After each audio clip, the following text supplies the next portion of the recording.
Yo voy a presentar al profesor Francisco Erice de manera muy somera, porque si quieren detalles, en Internet está su larguísima lista de publicaciones.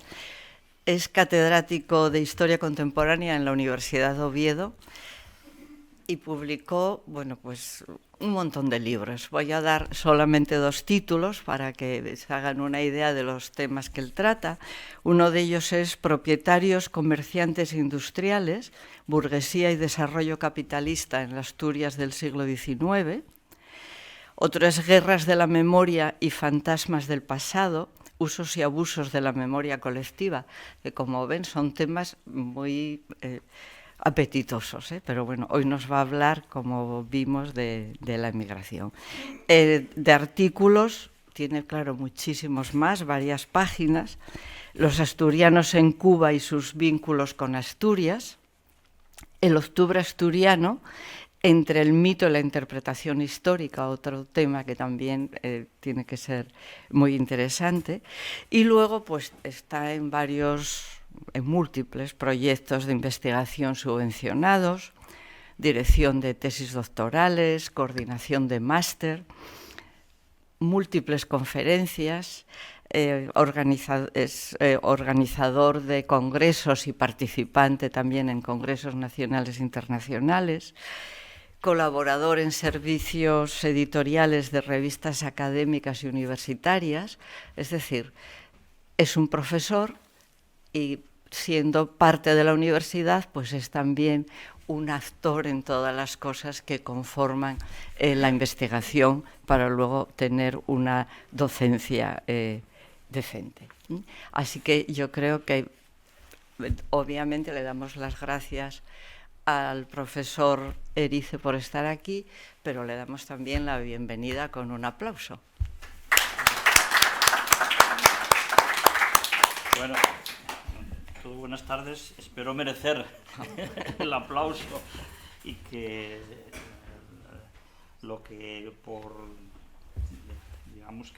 galantería se me ha concedido al principio, piensen las asistentes que lo merezco al final, ¿no?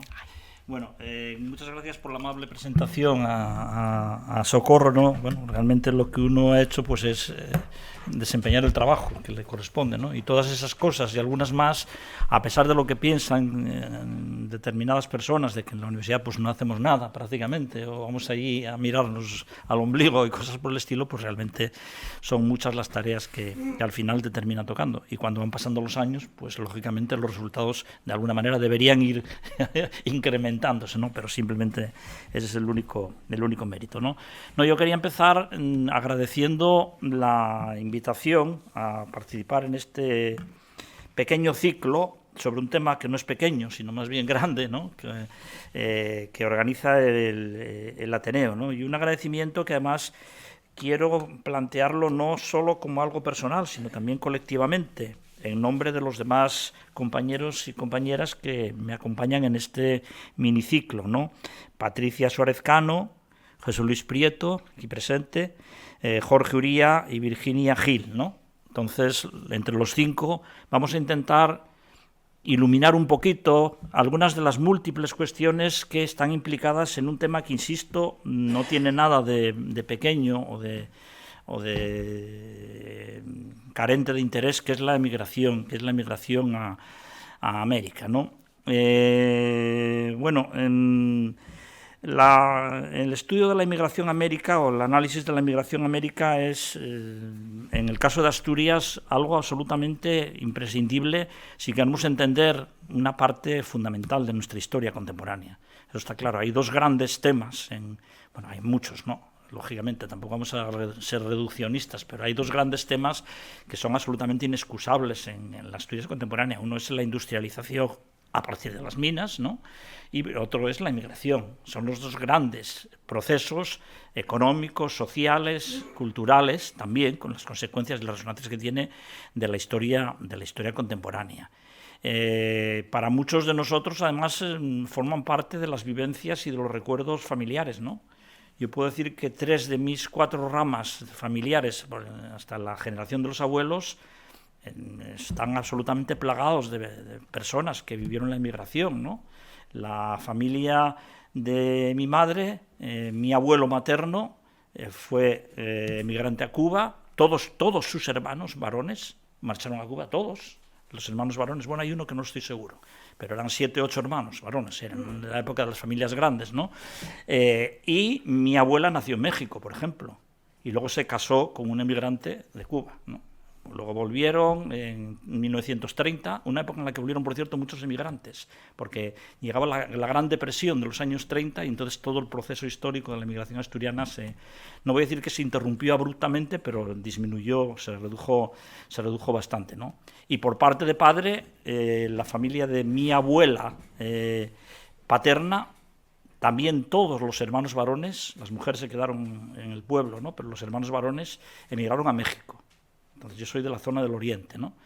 Yo creo que hay muchos más casos, sobre todo de los que procedemos del mundo rural y del Oriente o del Occidente, pero también incluso del centro, ¿no? Que pueden contar historias parecidas, ¿no? Entonces mi infancia de alguna manera se nutrió con las fantasías de esos paisajes tropicales, de esos manglares y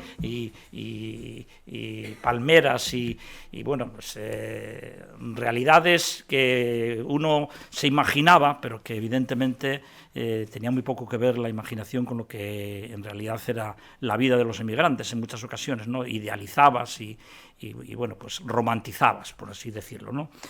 En ese sentido, pues el tema de la migración, como decía, es un tema absolutamente fundamental para entender lo que es la Asturias contemporánea, pero además desde muchos puntos de vista, desde muchas facetas, ¿no? Yo hoy voy a abordar una pequeñita, que es el caso de la prensa y de los periodistas, ¿no? Que es un tema que tiene, yo creo que un problema fundamental y 2 intereses básicos, ¿no? El problema fundamental no deriva del tema en sí, sino de la falta de estudios sobre ese tema. Es decir, por desgracia, nos hemos pasado mucho tiempo repitiendo constantemente las mismas cuestiones en torno a la inmigración. Es verdad que luego se añadían matices y se incorporaban estudios nuevos locales, etcétera, que completaban la imagen, iban completando un poco el puzzle, ¿no? Pero siempre estábamos jugando un poco con la idea de la dualidad del indiano rico, el que vuelve rico, acomodado, y el americano del pote, o el indiano pobre, y luego en ultramar, en las comunidades asturianas de ultramar, pues el comerciante y el dependiente, o el propietario de la fábrica de tabaco si era Cuba, y el trabajador tabaquero, ¿no? Bueno, la realidad es algo mucho más complejo.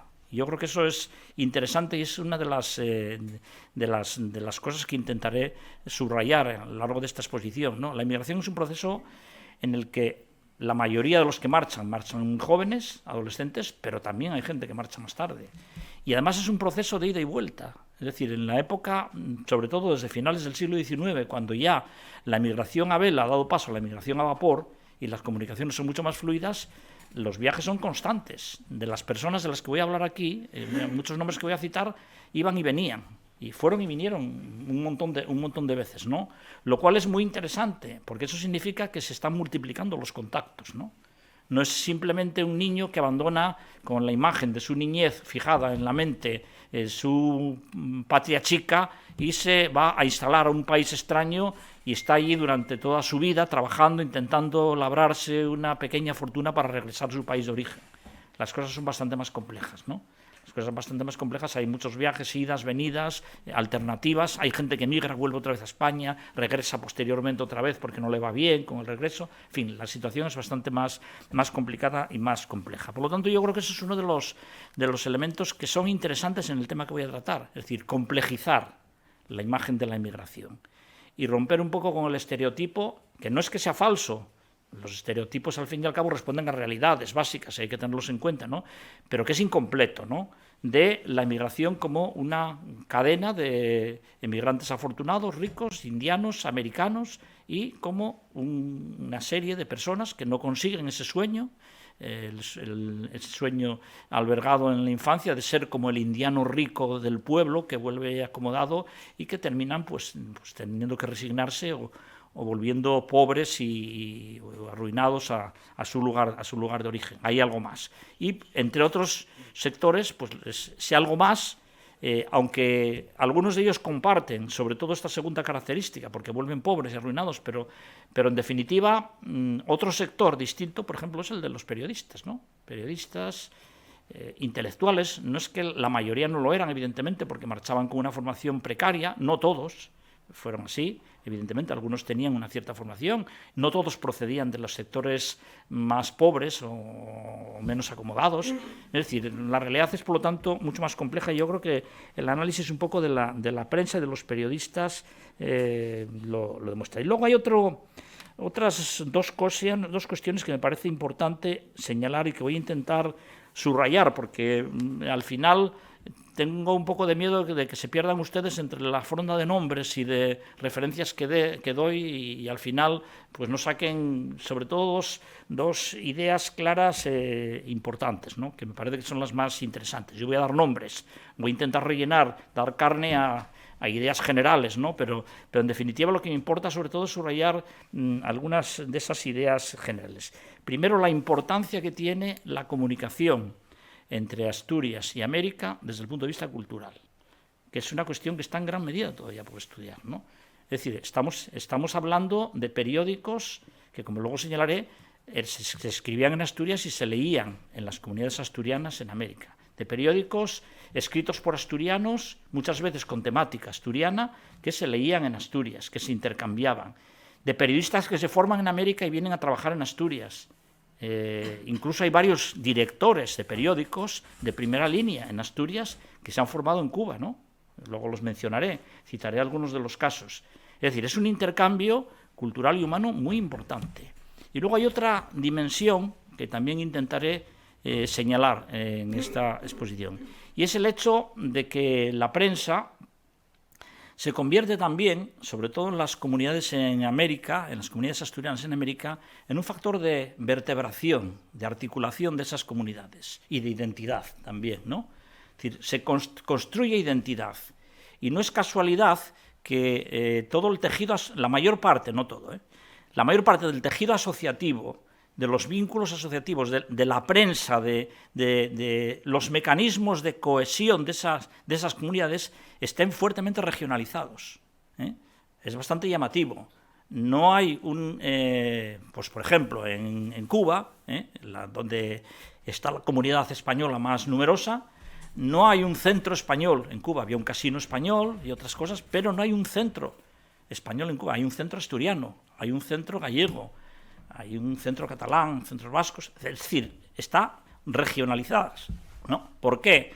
Pues fundamentalmente parece que la única explicación no es que vivamos en un país de identidades tan dispersas que resulta que eso se convierta en un lugar donde todos los emigrantes olvidan de que son españoles y solamente se identifiquen desde el punto de vista de su ámbito regional. No es así la cuestión, ¿no? La mayor parte de los asturianos se sentían tan españoles como asturianos a finales del siglo XIX, quizás no tanto los de algunos otros sitios, pero se organizaban en comunidades asturianas. Porque esas comunidades asturianas tienen, yo creo que una doble funcionalidad.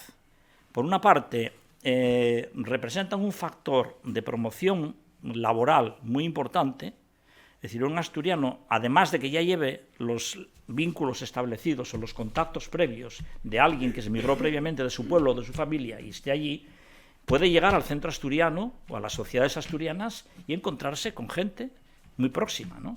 De alguna manera, eso es un elemento de integración que pasa en otras emigraciones, no es solo un caso de la emigración en América. Las comunidades, las emigraciones en todos los países tienden a formar de alguna manera como guetos o como grupos estructurados y articulados en torno a identidades compartidas, ¿no? Y eso, por una parte. Pero es que, además, esas comunidades, de alguna manera, generan identidad. a través de algo que yo creo que es muy, muy interesante analizar. Luego citaré, de los pocos textos que voy a citar uno de Eva Canel, una emigrante asturiana, ¿no?, que habla de la nostalgia, ¿no? Es decir, los centros asturianos, las fiestas, las celebraciones, la prensa también, de alguna manera cultivan la nostalgia.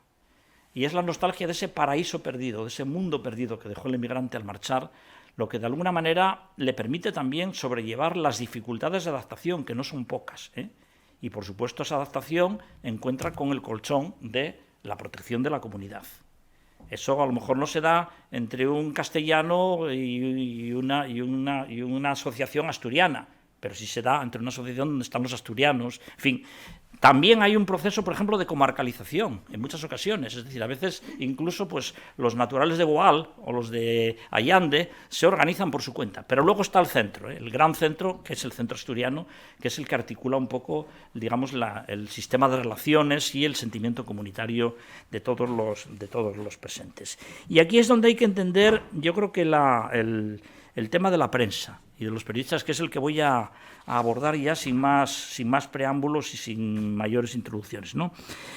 Es decir, ¿qué papel cumple la prensa y qué papel cumplen los periodistas, digamos, en esta configuración de las comunidades asturianas en América y en los contactos y los nexos que tienen estas comunidades con Asturias, ¿no?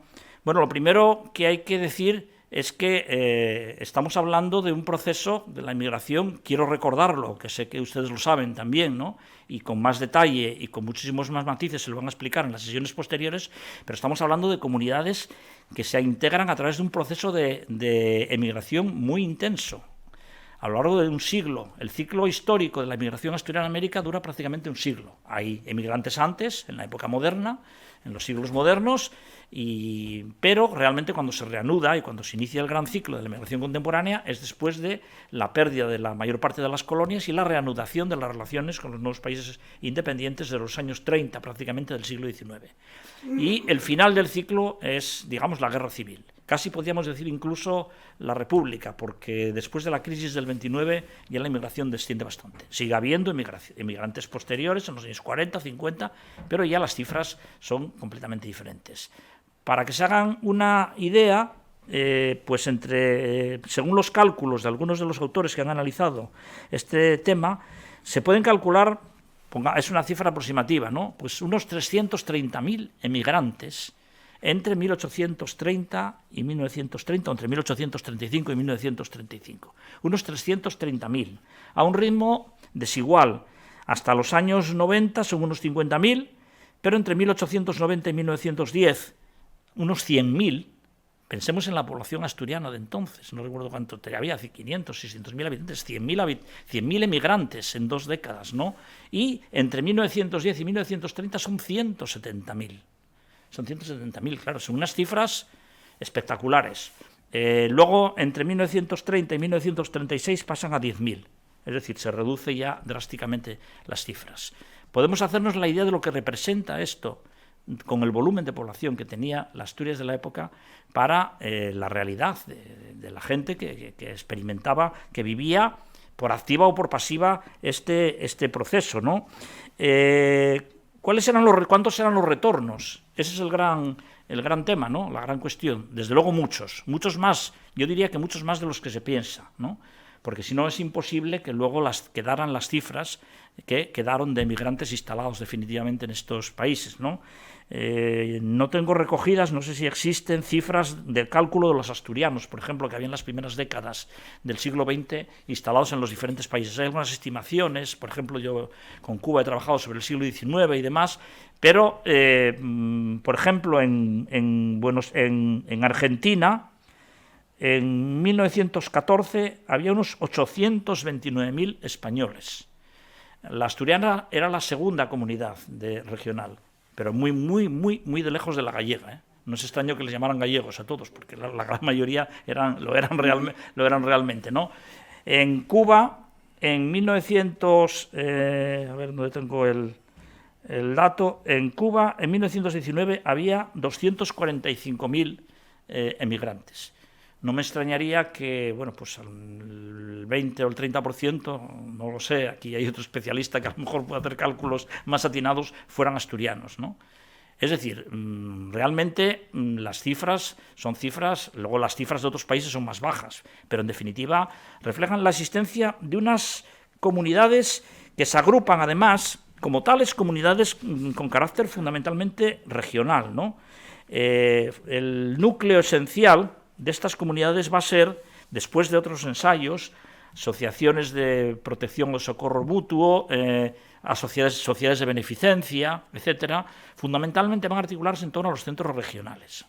El más importante de los centros regionales de Asturias, y simplemente voy a dar unas cuantas cifras que también demuestra la trascendencia que tuvo este tipo de asociacionismo, es el Centro Asturiano de La Habana. El Centro Asturiano de La Habana, que estas son unas fotografías del Centro Asturiano de La Habana. Se puede ver la suntuosidad del edificio del Centro Asturiano. Es una parte del interior y es el edificio. Posteriormente se convirtió, después de la Revolución Cubana, se convirtió en teatro y no sé si tiene alguna dependencia más. Teatro García Lorca, me parece que se llamaba, y alguna cosa más. Pero es un edificio verdaderamente impresionante, ¿no? El Centro Asturiano. Bueno, pues se agrupan en torno al Centro Asturiano, que se constituye en 1886. En 1886, cuando se constituye el Centro Asturiano, contaba con unos 2.000 socios, la mayoría de ellos dependientes de comercio, que fueron los que tomaron la iniciativa de crearlo. Luego ya se unieron algunos notables que dieron mayor realce y medios económicos al centro, en definitiva fue creciendo, hasta que en 1930 alcanzó la impresionante cifra de 60.000 afiliados, asociados al centro. Tenía delegaciones, un montón de delegaciones en toda la isla, en la zona de Florida también, donde había tabaqueros, asturianos, etcétera, etcétera, y luego también un centro en Gijón, creó un centro en Gijón, como sabemos, y un sanatorio en Oviedo, que luego se convirtió en el Centro Asturiano. Es decir, eso es el crecimiento de la colonia, de la comunidad asturiana en América. El de México se crea en 1918, es un poco menos suntuoso, vemos ya que las dimensiones son bastante más modestas, y el de Buenos Aires, que se crea por primera vez antes, creo recordar que fue hacia 1913 el primer centro, y luego está el segundo edificio, que es este ya, con su majestuosa escalera, su teatro, verdaderamente impresionante, sus locales lujosos, etcétera, y me falta la fachada, que no encontré una buena fotografía, pero que es curiosamente una fachada plateresca, parece un edificio de Salamanca, parece que estamos viendo un edificio salmantino, ¿no? Bueno, pues estas comunidades asturianas son el lugar donde se produce pues la socialización en gran parte de los asturianos, porque tenían funciones múltiples: recreo, asistencia médica, también a través de la famosa Quinta Covadonga en La Habana, por ejemplo, ¿no?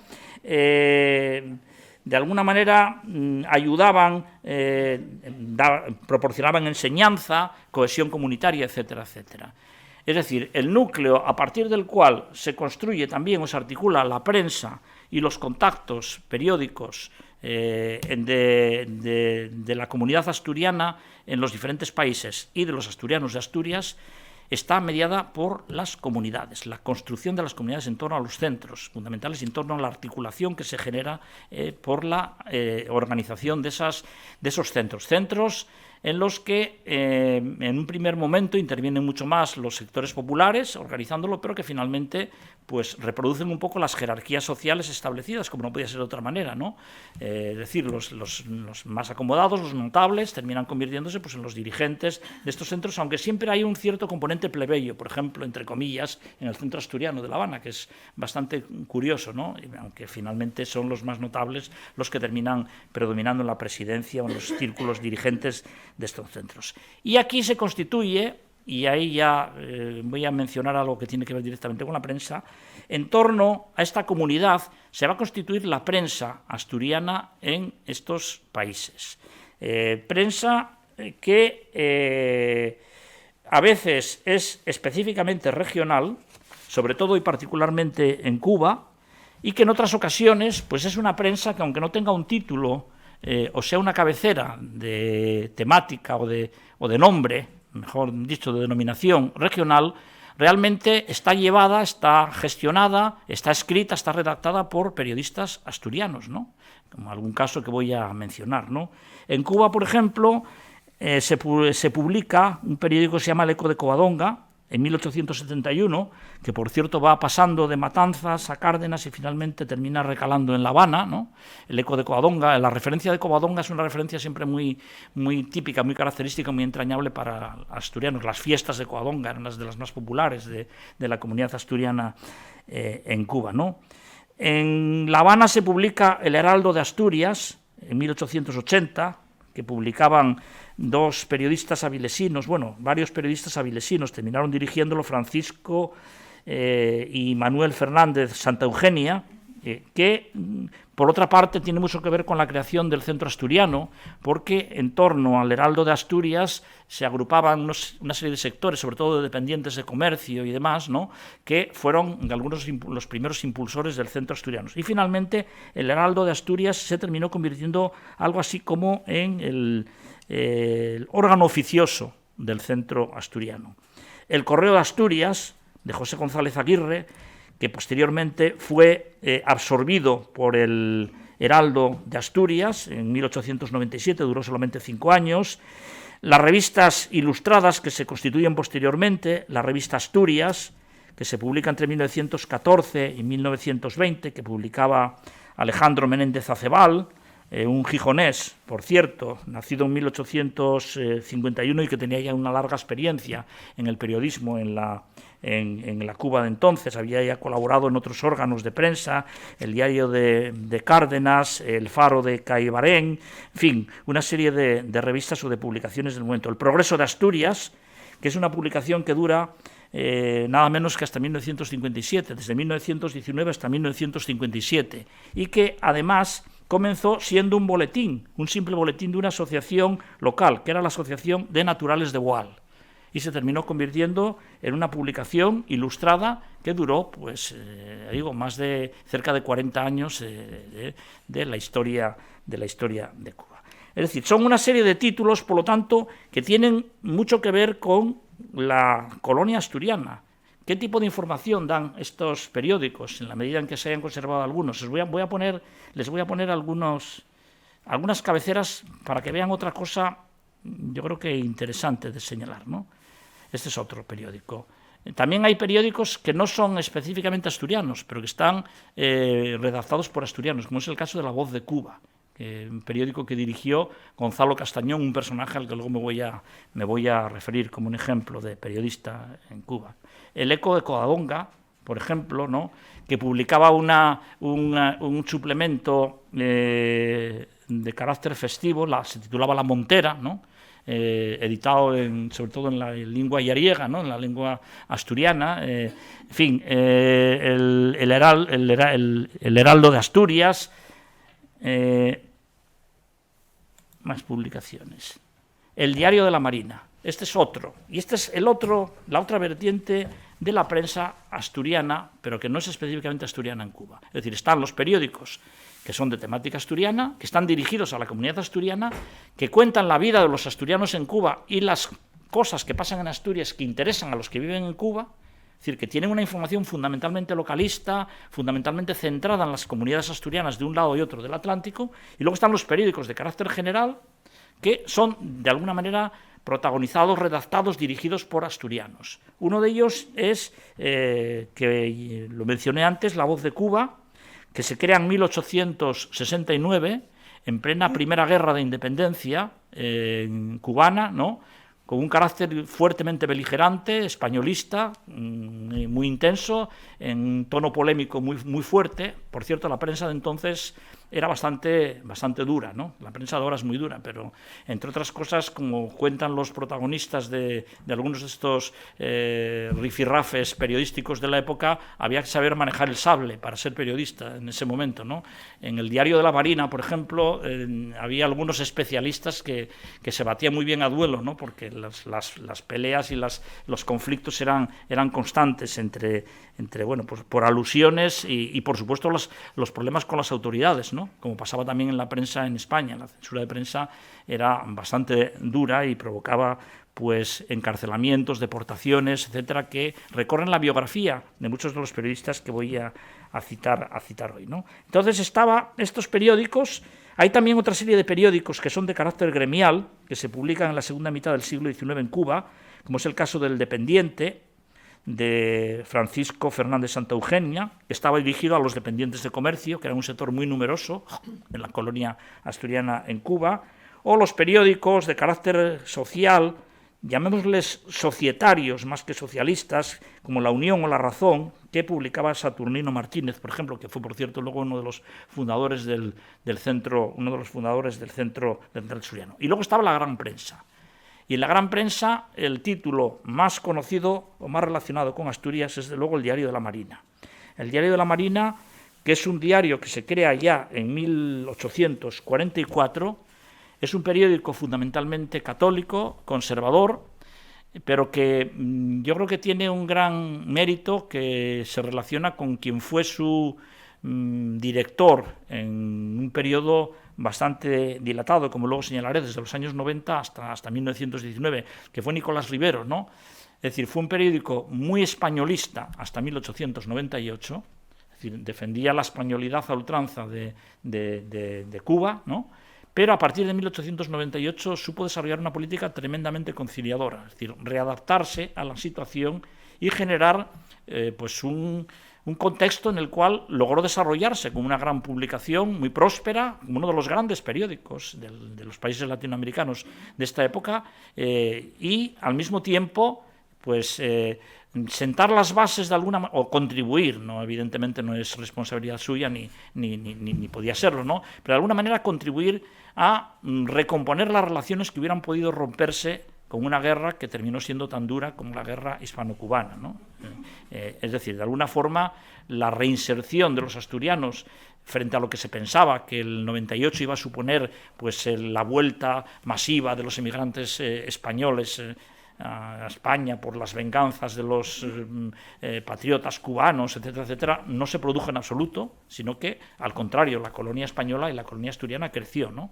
Y el papel de medios de prensa de este tipo no es en absoluto irrelevante, en definitiva, porque buscaron una vía posibilista, de alguna manera, para entender que los procesos históricos habían sido los que habían sido y que, en definitiva, había algo más que unía a los asturianos y los cubanos, en este caso concreto, y que permitía seguir manteniendo esas relaciones más o menos cordiales y constantes entre unos y otros. Otros países latinoamericanos también tienen prensa de este tipo, ¿no?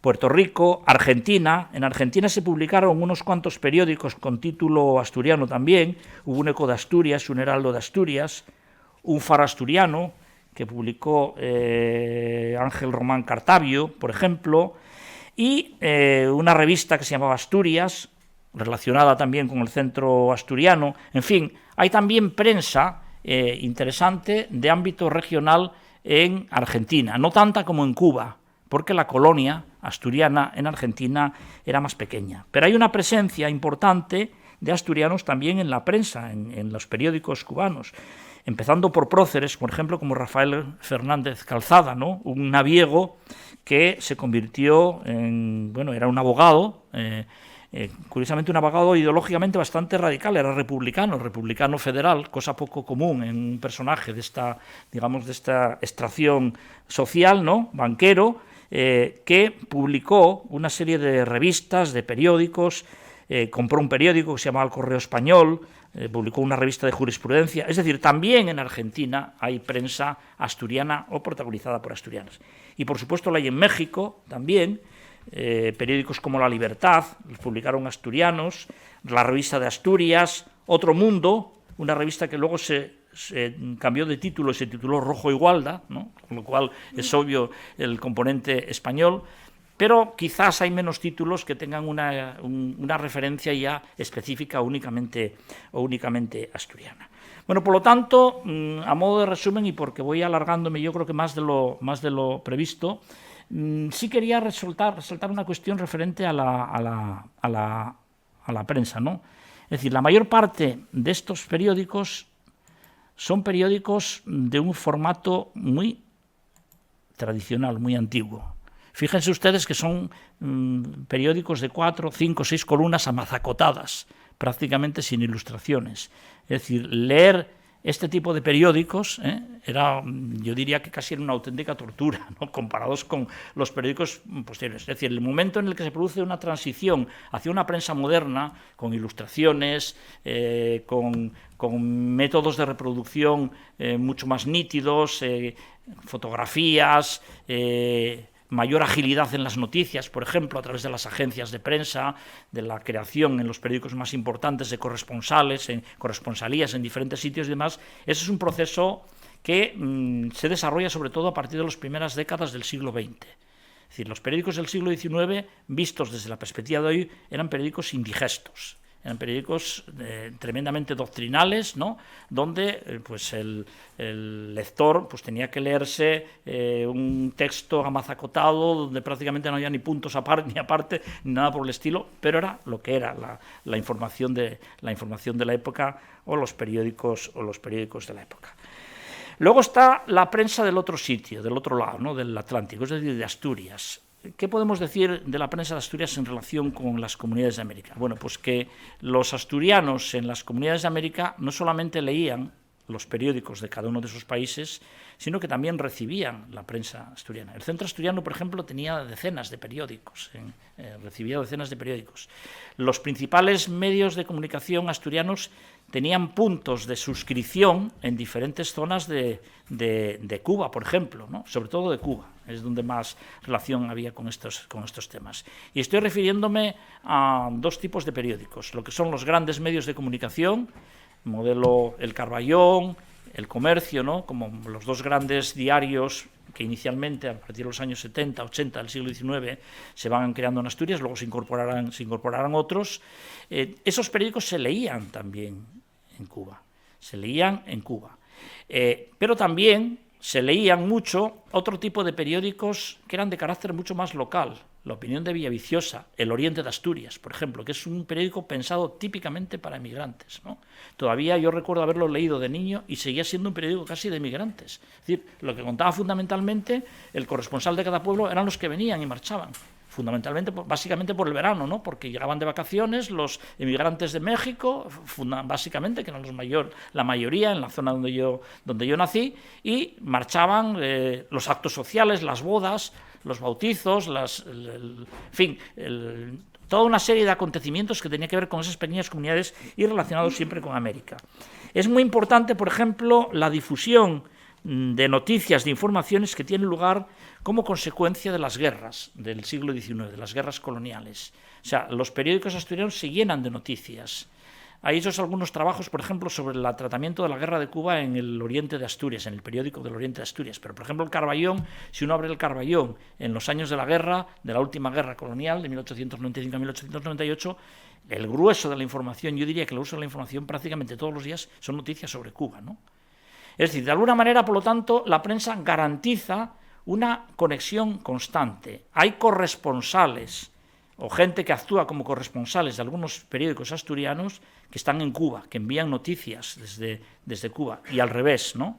Algunos asturianos que envían noticias a los periódicos cubanos, etcétera, etcétera. Es decir, hay una relación y una conexión muy grande entre uno y otro tipo de prensa a un lado y otro del Atlántico. Y están también las revistas ilustradas, por supuesto, la ilustración española y americana, la ilustración gallega y asturiana, etcétera, etcétera. Bueno, en definitiva, por terminar un poco esta primera parte, y sé que me estoy extendiendo más de lo debido, pero ahora quería hablar un poco de los periodistas también, no solo de la prensa. Las comunidades asturianas en América generaron en su entorno, como un elemento muy importante, pues medios de comunicación propios que servían de articulación, de cohesión de la comunidad, que transmitían noticias, que cultivaban una imagen de la patria pequeña, de la patria chica, tremendamente funcional para la cohesión de esas comunidades, por ejemplo, ¿no? Porque la nostalgia es un elemento aglutinante, ¿no?, frente a los conflictos o a las discrepancias que puedan surgir por otro tipo de razones, que puedan surgir, por ejemplo, entre los dependientes y los comerciantes en un momento determinado, ¿no? Los comerciantes y los dependientes saben que forman parte del mismo país y de la misma tierra incluso del mismo pueblo, ¿no? Eso es un factor aglutinante tremendamente importante, como lo fue el factor del patriotismo español en estos periódicos a lo largo del siglo XIX. Y hay un intercambio constante de noticias, de un lado a otro, ¿no? Valorar la importancia cultural que tiene todo eso es bastante difícil. Pero yo creo que no se considera suficientemente, cuando se analiza el fenómeno de la inmigración, la importancia que tiene la transmisión de noticias, la transmisión de elementos culturales, de componentes, de sustratos culturales de un lugar a otro del Atlántico a través de estos medios de comunicación, que muchas veces eran rudimentarios, pero que en definitiva además se alimentaban unos a otros. Los periódicos asturianos, por ejemplo, a veces publicaban textos de los periódicos asturianos en Asturias, textos de los periódicos asturianos en Cuba y al revés. Un periódico, el Heraldo de Asturias, podía coger, por ejemplo, un artículo del Carballón y publicar un artículo del Carballón y cosas por el estilo, ¿no? Es decir, hay una circulación constante y eso es muy importante. Y luego está la segunda parte, y es a lo que voy a dedicar pues este ratito que me queda hasta el final, que es el tema de los periodistas, ¿no? La importancia que tiene el periodismo asturiano. Lógicamente, estos medios de comunicación eran gestionados, eran redactados, eran preparados, eran puestos en marcha por una serie de personajes que muchas veces son periodistas profesionales, pero otras veces son colaboradores de la prensa, ¿no? Porque no todos los que escribían en los periódicos, ahora tampoco, pero en esta época, quizás en mucha mayor medida, no todos los que escribían en los periódicos eran periodistas profesionales. Muchas veces colaboraban con la prensa, pero tenían otro tipo de dedicaciones. Pero sí hay una serie de personajes o de periodistas que se formaron en Cuba, en Argentina, en México, y que desarrollaron una labor no solamente periodística, sino que en muchas ocasiones incluso una labor literaria, poetas, escritores, novelistas, etcétera, etcétera, y que tienen una gran importancia en la cultura latinoamericana. Y otros que se formaron en las comunidades asturianas en Cuba y que volvieron a Asturias y desempeñaron un papel muy importante en la prensa. Es decir, estamos siempre con ese juego de ir y venir, ¿no? Y a veces, muchas veces a lo largo de una vida, ¿no? Lo cual complejiza evidentemente la huella cultural, profundiza mucho más la huella cultural y el intercambio que supone este tipo de fenómenos. Yo voy a poner unos cuantos ejemplos y si les parece luego, si tenemos tiempo y podemos charlar un poco de estos temas, si quieren hacer alguna pregunta que yo pueda contestar, pues estaría encantado de hacerlo ampliando un poco la información, ¿no? Pero voy a poner unos cuantos ejemplos de periodistas españoles que vivieron y llevaron a cabo su trayectoria profesional básicamente en América y otros que se formaron en América y lo hicieron en Asturias, ¿no? Para calibrar de alguna manera también la importancia de estos personajes, ¿no? Son algunos de los más destacados. Podía citar nombres, una lista muy larga de nombres, pero voy por citar algunos de los más destacados, porque esa cita de esos nombres destacados de alguna manera muestra la relevancia que tuvo este intercambio profesional y este intercambio de información entre Asturias y América, ¿no? Bueno, periodistas, por ejemplo, en Cuba, ¿no? Hay personajes como Álvarez Marrón, por ejemplo, que fue también literato, Manuel Álvarez Marrón, José González Peláez, Pepín de Pría, un escritor en lengua asturiana, luego lo volveré a mencionar, porque luego vuelve a España y trabaja en España y termina su vida, por cierto, de labrador, en un pueblo de Llanes, ¿no? Arruinado, ¿no? Es uno de esos que vuelven como americanos del pote, ¿no? A pesar de que, por cierto, era pariente del marqués de Argüelles, ¿no? Que era un personaje de la colonia asturiana de Cuba, pero no parece que le haya beneficiado mucho eso desde el punto de vista personal. Rafael Solís, Alejandro Menéndez Acebal, los Fernández Santa Eugenia, José González Aguirre, Peláez, en fin, un montón de nombres, algunos de ellos además con una historia absolutamente novelesca, ¿no? Como por citar simplemente un caso, entre otros muchos que tengo por aquí recogidos, pero para ir aligerando un poco la exposición, como Baltasar Fernández Cue, que era un ingeniero civil de Llanes que emigra en 1878, se convierte en director, gerente de un periódico que era El Heraldo de México, después tiene problemas políticos, es expulsado de México, vuelve otra vez, se marcha y termina, bueno, no termina, pasa una etapa de su vida nada menos que como cronista en Hollywood, ¿no? En cronista del Hollywood, que empieza a convertirse en la meca del cine en este momento, en los años 20, en los años 30. Finalmente termina repatriado, vive en Madrid y colabora con el Oriente de Asturias. Voy a citar simplemente dos personajes que me parecen bastante ilustrativos de lo que es este tipo de periodismo en Cuba, ¿no? Uno de ellos es Gonzalo Castañón. Gonzalo Castañón, bueno, Gonzalo Castañón, ¿no? Bueno, pues este personaje nació en Mieres en 1834 y murió en Cayo Hueso en 1870. Es decir, es una vida brevísima. Murió, por lo tanto, a los 36 años, ¿no? A los 36 años. Bueno, era licenciado en Derecho. En Asturias fundó un periódico que se llamaba La Tradición, es decir, era carlista, tradicionalista, fundamentalmente. Llegó a ser diputado regional en Asturias y finalmente marchó a Cuba a los pocos años y fundó un periódico que se llamaba La Voz de Cuba. La Voz de Cuba era un periódico de combate, era un periódico que surge sobre todo para combatir al independentismo cubano. Y Gonzalo Castañón era un periodista de pluma tremendamente afilada y de un humor bastante agrio, ¿no? Que tenía frecuentes rifirrafes con los periodistas del bando contrario, es decir, de los partidarios de la autonomía o de la independencia de Cuba, que de todo había, ¿no? Hasta que en 1870, un año después de empezar la dirección de este periódico, Castañón desafió a un director de un periódico independentista en Cayo Hueso, en Florida, ¿no? Y marchó allí a pelearse a duelo con este director. Parece que el director de este periódico se negó a batirse y le dio un par de bofetadas y ahí parecía que terminaba la cosa, pero curiosamente unos sicarios, al parecer, lo asesinaron. Sabe muy bien, los acontecimientos están un poco borrosos. La muerte de Gonzalo Castañón fue una conmoción en la colonia asturiana del momento, sobre todo en los grupos de voluntarios, que eran los defensores acérrimos de la españolidad de Cuba, que se enfrentaban agriamente contra los independentistas cubanos, ¿no? Y dio lugar a un episodio tremendamente doloroso que se convirtió en una especie de hito del independentismo, del nacionalismo cubano, que fue el fusilamiento de 8 estudiantes de medicina de la Universidad de La Habana, a los que se les acusó de haber profanado la tumba, además por lo visto la acusación era bastante dudosa, de haber profanado la tumba de Castañón, de haber rayado la lápida de la tumba de Castañón, y los fusilaron. Imagínense cómo se trataban los problemas con qué contundencia se trataban los problemas en este caso. Bueno, Gonzalo Castañón es un ejemplo de estos periodistas, digamos, de combate, en una etapa en la que se estaba dirimiendo pues algo tan importante o tan trascendente para quienes estaban ahí, evidentemente asturianos o españoles en Cuba, como era la españolidad de Cuba o la no españolidad de Cuba.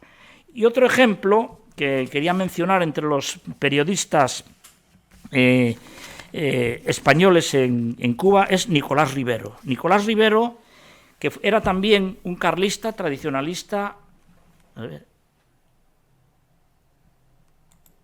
Nicolás Rivero Muñiz.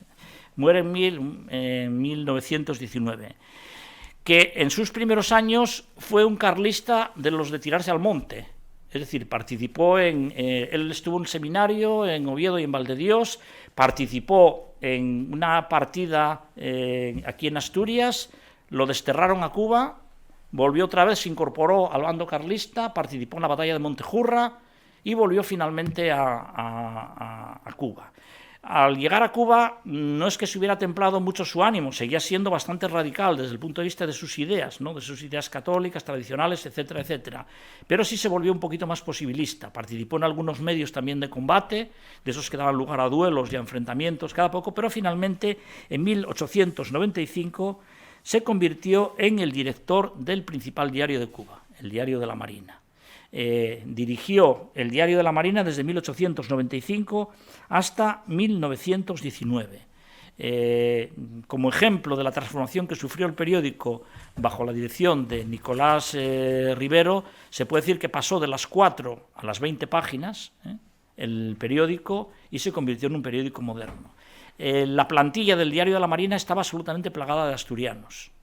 Es decir, era un periódico, no era un periódico asturiano, pero lo hacían básicamente los asturianos, empezando por su director, Nicolás Rivero.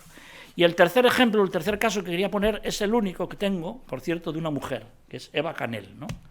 Que es una mujer que merece, bueno, ya tiene estudios hechos, ¿no? Ya se han hecho algunos estudios biográficos sobre ella, pero es un personaje verdaderamente interesante, ¿no? Porque Eva Canel, que era el seudónimo de Agar Infanzón, que era el verdadero nombre de esta mujer, no era de ambiente popular, era hija de un médico de Coaña, nace en Coaña en 1857, se convierte en actriz de teatro y se casa con un escritor que era Eloy Perillán de Buxó, un escritor satírico y además de ideas radicales, ¿no?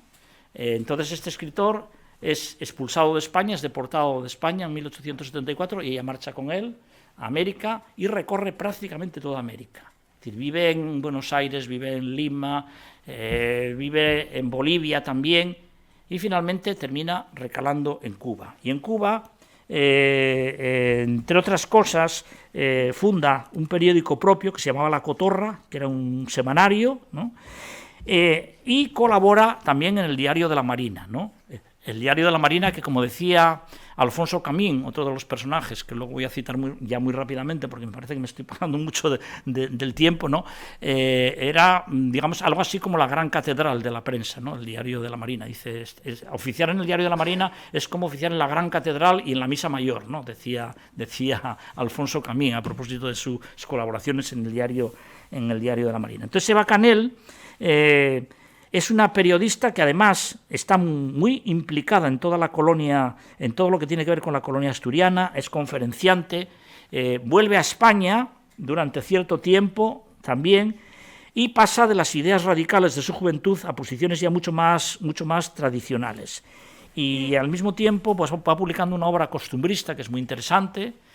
Tiene libros como Magosto, que es una colección de relatos asturianos, etcétera, etcétera, donde ofrece sobre todo una visión tremendamente idealizada. Tenía por aquí algún texto, pero ya me parece un poco excesivo leerlo, ¿no? Ofrece una visión tradicionalista muy acendrada. Esta era Eva Canel en su juventud, Luego de mayor se volvió más ampulosa y ya, la imagen más típica de ella, más conocida, es la de mayor, pero he rescatado una imagen de jovencita, ¿no? que también es representativa de esta época, ¿no? Y se convierte también en una escritora de un cierto prestigio. Colabora en el Diario de la Marina, cómo no, y finalmente termina muriendo en Cuba en 1932, ¿no? Bueno, son tres ejemplos de periodistas que colaboran en muchos medios, terminan recalando, los dos últimos sobre todo, el otro muere antes, evidentemente, está en otro contexto histórico, en el Diario de la Marina, y que de alguna manera representan la importancia o la presencia que tiene el periodismo asturiano o protagonizado por asturianos en Cuba. Si damos el salto al otro lado del Atlántico, pues nos encontramos con una serie de casos en Asturias que son también tremendamente representativos, ¿no? Casos que son tremendamente representativos. Y voy a citar fundamentalmente 4 o 5 para mostrar la importancia que la formación en Cuba adquiere para el desarrollo de la prensa en Asturias, ¿no? El primero de ellos es, y lo voy a hacer de forma muy telegráfica porque uno de los defectos que tenemos los profesores universitarios es enrollarnos demasiado, eso parece que es bastante evidente, ¿no? El ejemplo típico entre comillas, del americano arruinado, del emigrante arruinado, es el de Pepín de Pría. Pepín de Pría, José García Peláez, que era pariente por parte de la mujer de la esposa del marqués de Argüelles, que emigró en 1896 a La Habana, que enviaba crónicas desde Cuba a la prensa de Asturias y que a su vuelta colaboró también con diferentes medios de comunicación en Asturias. Pero sobre todo lo que hizo fue desarrollar una obra literaria de carácter costumbrista, fundamentalmente en lengua asturiana, ¿no? Es uno de los, entre comillas, los clásicos, digamos, de la literatura bable, asturiana, como se le quiera llamar, ¿no? Es un ejemplo de un periodista formado en Cuba, literato, periodista, pero que viene a Asturias y desarrolla su carrera, no con mucho éxito, en este caso concreto en Asturias. El segundo ejemplo, o el segundo nombre que quería mencionar, es de un personaje ya mucho más importante, que es Constantino Suárez, conocido como el Españolito, que vivió entre 1890 y 1941.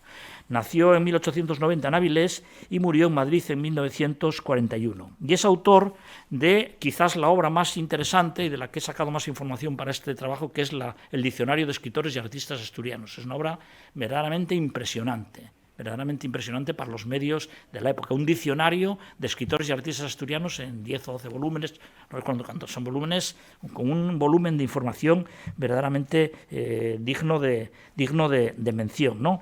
Bueno, pues Constantino Suárez estudió no mucho, hasta el bachiller, no tenía carrera universitaria, y en 1906 emigró a Cuba. Allí colaboró en una serie de diarios, entre otros también el Diario de la Marina, o el Diario Español, y en 1921 regresó a España. Es decir, estuvo en Cuba 15 años. Pero esos 15 años son los años fundamentales de su formación como periodista, porque al regresar a España siguió colaborando con prensa española, de Madrid, por ejemplo, colaboró en el Heraldo de Madrid, la Esfera de Madrid, pero también con prensa asturiana, como el Noroeste, La Prensa, Región, La Voz de Avilés y con algunos periódicos americanos. Constantino Suárez, finalmente, en los años de la República, adoptó posiciones filorrepublicanas, participó en las misiones pedagógicas y luego en el Departamento de Propaganda Republicano durante la guerra y murió en Madrid poco después del final de la guerra de 1941.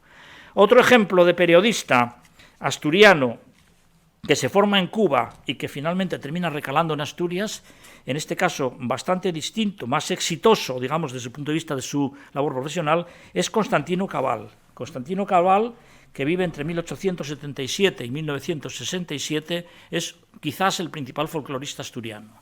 Es el autor de algunos de los mejores trabajos de historia del folclore, del folclore asturiano, ¿no? Que representan en este periodo, sobre todo en la década de los 20 y de los 30, la renovación y la creación de esa imagen de las tradiciones y de la mitología y de las culturas y las formas culturales asturianas más acabada y más completa, ¿no? Del folclore de Asturias, cuentos y leyendas y tradiciones, la mitología asturiana, etcétera, etcétera. Bueno, Constantino Cabal era de ideología más conservadora que Constantino Suárez. Él participó en la prensa asturiana, primero en el Zurriago Social, que publicaba Maximiliano Arbolella, el clérigo social por antonomasia de las Asturias de principios de siglo, en el Carballón, emigra a Cuba en 1905 y ejerce como redactor jefe del Diario de la Marina. Otra vez volvemos a encontrarnos a alguien que se ha formado inicialmente en Asturias, pero que luego finalmente consolida su formación profesional en Cuba y finalmente retorna a España. Primero como corresponsal del Diario de la Marina durante la Primera Guerra Mundial, enviaba crónicas al Diario de la Marina desde Madrid, concretamente, y luego finalmente se establece en Asturias. Bueno, Constantino Cabal es director de Región desde 1925. Es decir, es un periodista, por lo tanto, de primera fila, ¿no? No solamente folclorista, sino que es también un periodista de primera fila. Luego en la guerra volverá temporalmente a Cuba porque se refugia en Portugal y luego marcha a Cuba, donde lleva a cabo una serie de actividades periodísticas cubriendo el conflicto desde el punto de vista de no de los republicanos, sino de los sublevados, ¿no? Y finalmente vuelve a España después de la guerra, ¿no? Han vencido los suyos, vuelve a España y se establece en Asturias desempeñando un papel muy importante en la cultura asturiana, dirigiendo el boletín de la Idea, publicando nuevas obras folclóricas, etcétera, etcétera. Es otro ejemplo destacado de periodista formado en América, en gran parte, primero en Asturias, luego en América, finalmente en Asturias. Y los dos últimos que voy a mencionar ya, de verdad, y termino para dar paso un poco al coloquio, son dos personajes, uno de ellos muy conocido, el otro un poco menos, pero muy importante. Uno de ellos es Alfonso Camín, ¿no? Alfonso Camín, el gran poeta de Asturias, algunos le llaman así, nació en Gijón en 1890 y murió también en Gijón, ya retornado en 1982. Mientras tanto, tuvo una vida bastante movida y bastante aventurera. En 1905 se trasladó a Cuba, publicó periódicos como Apolo, de carácter literario, participó en el Diario de la Marina, vuelve a España en 1914 y vive en Madrid hasta 1936, publica una revista que se llama Norte, que se publica primero en Madrid y luego se la lleva con él al exilio, porque él forma parte del bando republicano. Tiene un artículo, tiene una crónica sobre la Revolución de Octubre de 1934 que se titula El Valle Negro, que muestra un poco lo que ponía de poesía a sus crónicas periodísticas. Cabe imaginar cómo hacían las crónicas periodísticas, porque lo que cuenta sobre la Revolución de Octubre es más poesía que historia, ¿no? Hace psicoanálisis de por qué los mineros se comportaban de esas maneras, porque estaban bajo tierra y entonces veían la oscuridad y aspiraban a la luz y cosas por el estilo, ¿no? Entonces, seguramente como periodista no era muy riguroso, pero como poeta es un poeta verdaderamente importante, porque todos los especialistas insisten en que la poesía de Camín influyó mucho en poetas latinoamericanos, incluyendo personajes tan importantes como Nicolás Guillén, por ejemplo, en Cuba, bueno, Alejo Carpentier, que era más novelista que poeta, pero en definitiva también de alguna manera influye bastante en la poesía de la época. Es otro ejemplo también de personaje formado a caballo entre los dos continentes, va y viene. Tiene también otra serie de aventuras,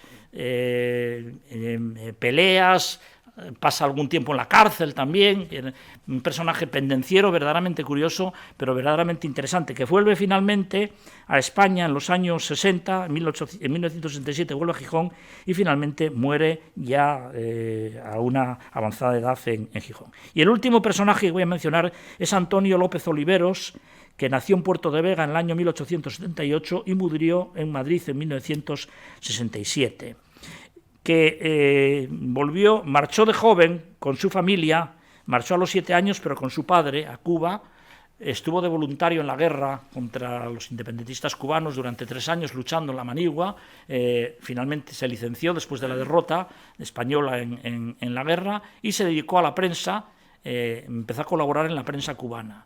En 1910 vino a Asturias a ponerle una estatua, a erigirle una estatua a Campoamor, por una suscripción que habían hecho en Cuba para ponerle en Navia una estatua al poeta Campoamor. Y resulta que se encontró nada más y nada menos que con la oposición del cura del pueblo, que decía que Campoamor había sido un personaje impío. Yo creo que el cura no estaba muy bien informado, porque Campoamor era un personaje bastante conservador, no era precisamente impío. Y tuvo muchos problemas, lo cuenta él en su libro, en un libro extraordinario, muy exagerado en cuanto a su protagonismo, eso sí, se titula Asturias en el Resurgimiento Español, ¿no? Es un libro fundamental para conocer las Asturias de las primeras décadas del siglo XX, donde siempre exagera, enfatiza mucho su protagonismo, pero bueno, independientemente de esos problemas de vanidad, es un libro tremendamente informativo. Y a lo que voy, fundamentalmente, a partir de 1917, Antonio López Oliveros se convierte en director del Noroeste. El Noroeste es el periódico de Melquiades Álvarez. Es, por lo tanto, quizás el medio de comunicación más interesante de las primeras décadas del siglo XX, sin el cual es imposible entender la historia de Asturias, sin conocer la historia de los avatares, las informaciones del Carballón del Noroeste, porque él además intentó darle un sesgo social para atraerse a los sectores obreros, al proyecto reformista de Melquiades Álvarez, etcétera, etcétera, hasta que vio cómo esos anhelos de progreso social, tal como los entendía, se frustraban finalmente con la Revolución de Octubre de 1934, que le produjo una tremenda desilusión, ¿no? El que había querido integrar a los sectores obreros en una vía pacífica, moderada, etcétera, etcétera. Y finalmente Oliveros se terminó, y ya termino de verdad con un par de frases finales, Oliveros se terminó en un representante de eso que se ha dado en llamar la Tercera España, ¿no? Es decir, él pasa la guerra civil en Gijón escondido, porque le persiguen sectores del bando republicano, pero cuando llegan los otros tiene que marcharse también. Tiene que marcharse a París. Desde París colabora con la prensa latinoamericana y cuando vuelve a España es admitido, pero sobre la base de tener que aceptar el exilio interior. Es decir, no podrá volver a ser periodista en la España de entonces. Pero el papel o la importancia que tiene Oliveros en la prensa asturiana es evidentemente importante. Bueno, termino y perdón por haberme extendido demasiado. He intentado dar una serie de datos, no sé si demasiado desnudos, pero sobre todo intentando ilustrar la importancia o la trascendencia que tiene ese sector de la inmigración, tampoco contemplado muchas veces más como fuente que como objeto en sí mismo de estudio, de análisis, que son los periodistas, la prensa, la transmisión de noticias, los intercambios y la importancia cultural que esto tiene. He intentado poner una serie de nombres, de ejemplos, que demuestran además otra cosa, y con esto quería terminar o dar por concluida mi exposición, ¿no? La importancia que tiene la prensa en la recuperación de algo que me parece verdaderamente relevante de las relaciones de España con América después de la pérdida de las colonias, ¿no? Primero la pérdida de las colonias de principios del siglo XIX y luego la pérdida de las últimas colonias con la crisis del año 98, ¿no? Del año 98. Entonces, hay unos versos que yo creo que resumen bien uno de los factores, uno de las repercusiones que de alguna manera tienen estas relaciones informativas, de transmisión de noticias y de intercambio cultural que desempeña la prensa, ¿no? Que es la recuperación de los lazos entre España y los países latinoamericanos, ¿no?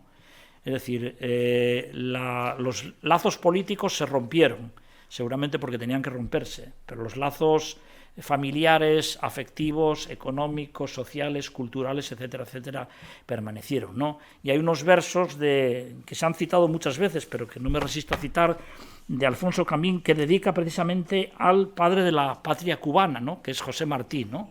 Entonces él le dedica un homenaje y habla de la hermandad entre los asturianos y los cubanos, en este caso concreto, a pesar de las diferencias políticas y del combate político que han tenido en un momento determinado, ¿no? Entonces dice Alfonso Camín: Martí, mi hermano mayor, en el dolor desde niño, la sangre sobre el armiño, la espiña oculta en la flor. Tú amas la patria de riego, repugnas la fernandina, y a pesar de tanta inquina, son tan hondas las raíces que aún llenas de cicatrices se llaman la palma y la encina. La palma, el símbolo cubano, y la encina, el símbolo asturiano. Yo creo que uno de los efectos de esta circulación de noticias, de informaciones y de intercambio cultural que la prensa facilitó precisamente es el mantenimiento de estos lazos, ¿no? Y bueno, por mi parte es un poco lo que quería contar.